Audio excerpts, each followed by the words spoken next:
Like probably most of you, my family loves to watch old Christmas movies and read old Christmas books around this time of year. And we've got several favorites. Over the next couple of days, I'd like to share a few thoughts from one of my very favorites, which is A Christmas Carol by Charles Dickens. I love the original version. I love to just read it straight out of the book, the way that he wrote it. But I also love several of the movies. And my personal favorite, just for the record, is the Muppets version. I love the Muppets. I think they're funny, and their particular songs, their particular twist on the story is very meaningful.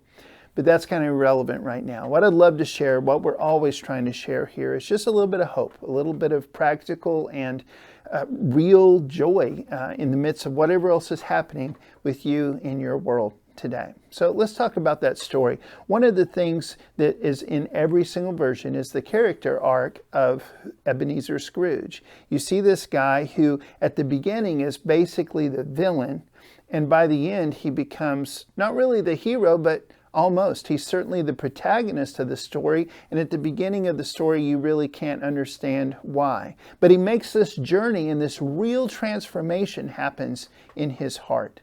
And before I unpack any of the other ideas that I've got about this, the first one today, this is one I'd just like to offer you, is this.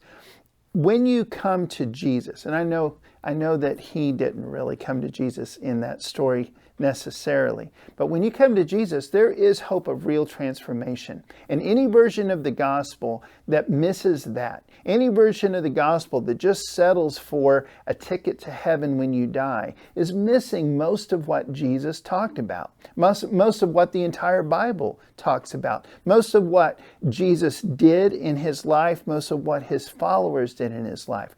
The dream that God has for us is real transformation, not just that we stop doing a few bad things and start doing a few good things, but we actually change. We look at life differently. And that's a real hope. And wherever you are right now, maybe you feel just as stuck as Ebenezer Scrooge did at the beginning of that story. But let me tell you something, you're not as stuck as you think you are. You can change. There's always hope. Wherever you are, there's hope. And God can help you become somebody completely different. Merry Christmas.